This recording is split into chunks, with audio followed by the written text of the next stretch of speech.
welcome back to my channel. It's Jasmine and I'm back with some more Bohemian and Scandinavian inspired home decor. I am bringing you a video today of recycled materials. I'm just kidding. I'm recycling stuff from Christmas time when I bought all those supplies and I use them to make ornaments and like garland and stuff like that. So I'm gonna recycle them and make everyday home decor, which is still kind of similar, but a little different. So I'm excited to show you what I came up with. Before we start, I just wanted to say thank you guys so much for being patient. And I know some of you guys wonder like where I go, like I disappear for like weeks at a time. But that's just because I have not really mastered this whole like regular uploading posting schedule, and like I come in and out of it. So just bear with me. Hit the notification bell so you know every time I post a video, since I don't have a regular day quite yet, but I am working on becoming more consistent. Anyway, thank you guys so much. Let's jump into this video. Okay, so first up we have this air dry clay left over from Christmas time. I'm going to use it to make something called, I believe the name is bone beads, but don't quote me on that, I could be wrong. So I first just started out by rolling them out and then cutting them into little squares. I will say I saw someone do this on Instagram and I cannot remember what her name was, or I would share that with you guys as well. And here's an inspo pic of kind of what I'm going for. So I'm just making them into little squares and then poking a hole through them so that I will be able to string them afterwards. And then just smoothing out where I'm poking the hole through.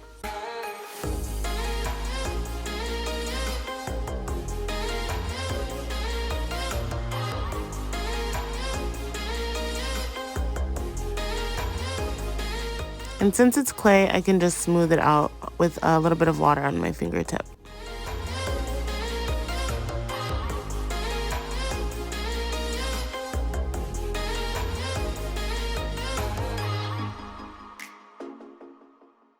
So now I'm gonna leave them here to dry.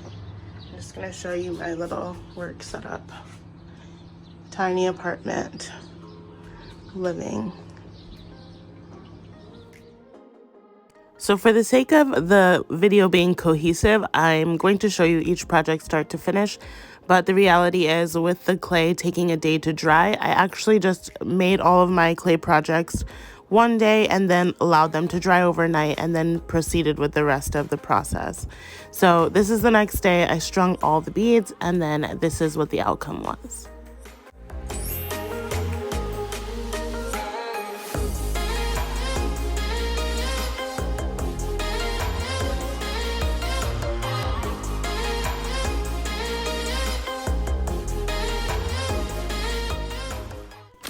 So project number 2 is the second of the clay projects. I did 3 total. This one I wanted to do kind of the geometric shape wall hanging. I'm sure you guys have seen this before. They're about $20 to $30 on Amazon, which is not too bad, but I just wanted to try making one on my own just for fun. So I used my measuring cups to cut out the shapes. I think the 1/3 cup measuring was too small, so I would kind of stick with the 1/2 and the 1 cup if you wanted to recreate this, and just so it's a significant enough size when you hang it up on the wall, it doesn't look so small. That's one thing I would redo if I could. And then I cut out this little piece to hang across the top that I thought would be cute, and then I just kind of smoothed them out with my fingers to make them smooth edges instead of kind of the rugged look that they had right when I pulled them off the counter. Then I played around with different patterns and moved them around to just kind of see how I would want them to hang on the wall. And it took me a while to figure out what worked best with dealing with all the different sizes and shapes. And then I smoothed them out again and then laid them out on my cookie sheet to dry. Once they were on the cookie sheet, I took another toothpick and I just kind of made little holes in them for the places where I would be connecting them to each other.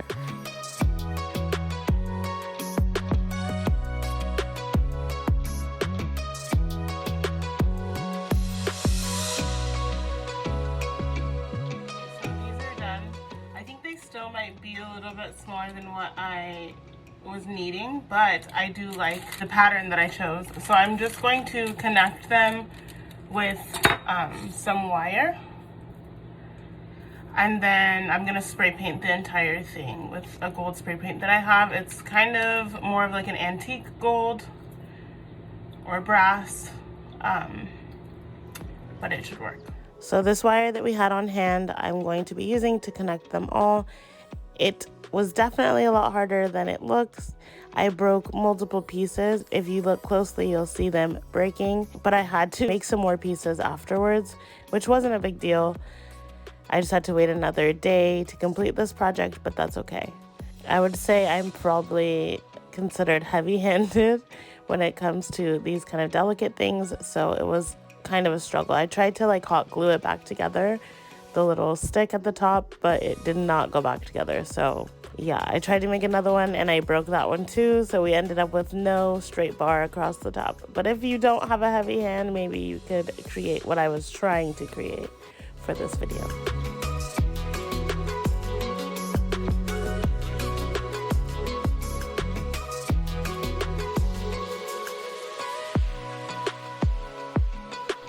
So after I was done breaking them, I took what was left outside and spray painted them with this gold spray paint I had left over, which I hated. It looked green. So after I made some more pieces to replace the ones I broke, I painted them all with this beige color. I forgot to make an extra hole on a couple of them, so I had to add just a piece on the back to be able to connect them. Once that was done, I rewired them again, and I broke this bar again. It was terrible, so we just went without the bar. This is how it turned out.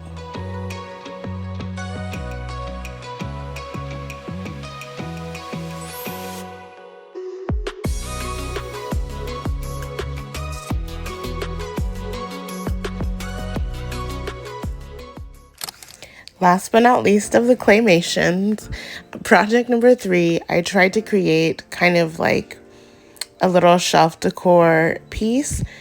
I got inspo from the really trendy like wood chains and the like really trendy knot that people are styling on top of books. And I just kind of combined them together to make something else, just because I was trying each one and they just kind of weren't working out for me. So this is what I ended up going with. So we ended up with this abstract shape. I let it dry overnight, and then I grabbed my cinnamon spray paint, which kind of is like a terracotta color, and then I sprayed it all over. And then I let it dry and then spray painted the other side. It's a perfect thing to style on top of books or on a shelf where you just need a little bit something more, and it's really simple.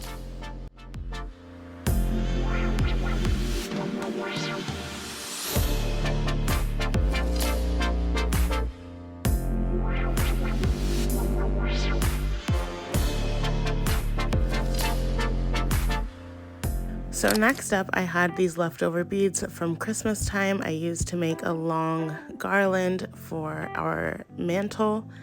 So I just grabbed some string, and I'm going to do something similar, but I'm going to make a little necklace for my diffuser. So I'm really obsessed with essential oils right now. I just bought a new diffuser and got some Young Living essential oils. So I wanted to decorate my new diffuser with some wood beads and make this really cute little necklace for it. So I'm just stringing on about 10 beads or so to make a loop to go around the neck of my diffuser. So this is my diffuser, and then I just measured how long I needed it to go, and then I tied a knot where the measurement was. And then after that, I just added a string of beads going straight down from that circle. And then I made a little tassel to go at the end of it.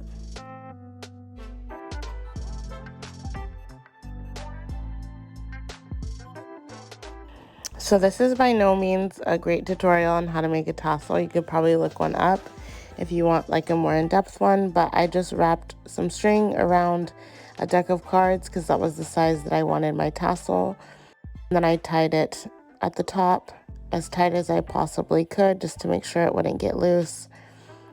And then I cut the strings at the bottom to create the fringe.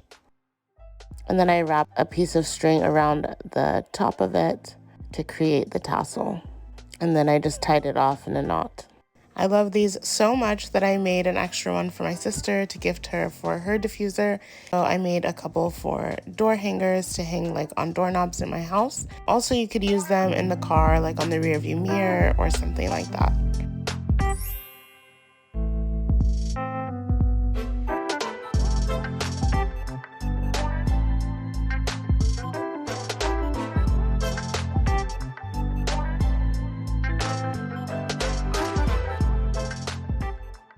So for project 5, I am going to make just the traditional wood bead garland because I did use it for my mom's bathroom, which was my recent makeover. If you haven't seen it, I will leave a link here so you could check it out. But this was super simple. You pretty much just use the larger size of the wood beads and then tie them off at the end and add tassels.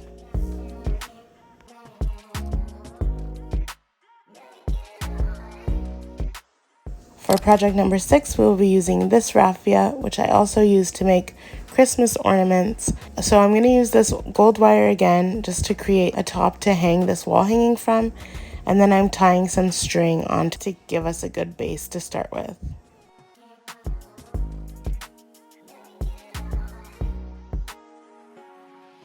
Then I'm going to grab my raffia, cut it in half, and start stringing it on in a lark's head knot. So I was doing one piece at a time, but as I went on, I realized that it looks way more full if you do multiple pieces at a time. So then I started doing that, but it actually would work better if I would have started doing it that way. It would have looked more full and thicker. So that would be my recommendation if you want to recreate this. Once I was done stringing the pieces, I realized it was doing this weird, narrow, skinny thing that I did not intend for it to do. So I grabbed this sanded down stick that I had, or branch I should say, that I had sanded down for my niece to play with. But it was perfect for this project, so I had to take it back. And I just grabbed my Gorilla Glue sticks and my hot glue gun and glued this down in place so that it wouldn't move around, and then attached a little piece on the back to hang it onto the wall from. And this is how it turned out.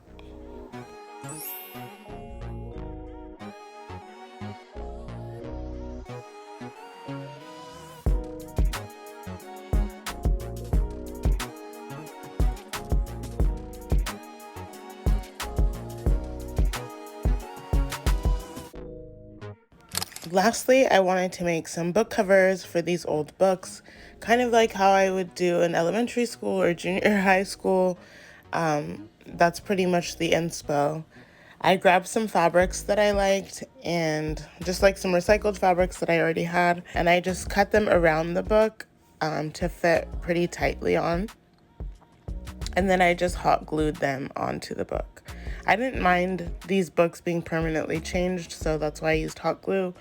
But if you wanted something that was less permanent, maybe just like tape, like a two-sided tape or something like that would work as well.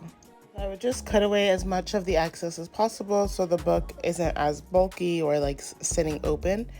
Also on the binding, I tucked in the fabric into the corner of the binding there so that it just looked a little bit more seamless when attaching the cover. I used these books to style my mom's bathroom shelves. I wanted something that we didn't use, that we weren't going to be worried about if it was left in there and never touched again. So that's why I used these books. But currently now I'm starting to collect books that I actually like to look at and read for my own book shelf styling, but I would use this trick if I needed some inexpensive books for styling.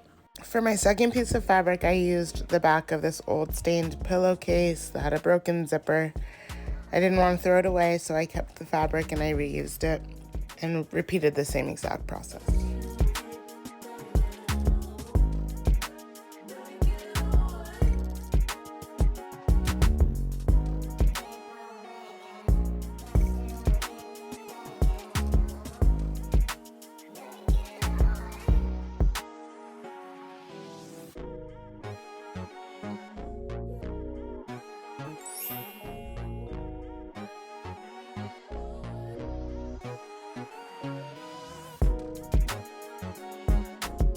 Thank you guys so much for watching. I appreciate you so much. Let me know which one of these DIYs was your favorite one. I think mine was probably the bone beads or the raffia wall hanging. The geometric shape wall hanging just didn't come out the way I had anticipated it to, but I mean, it's fine. Anyway, please hit the notification bell if you want to be notified every time I upload a video, and please subscribe to my channel if you're not already. Give this video a thumbs up if you did enjoy it, and keep spreading the love and light as always, and I will catch you on the next one.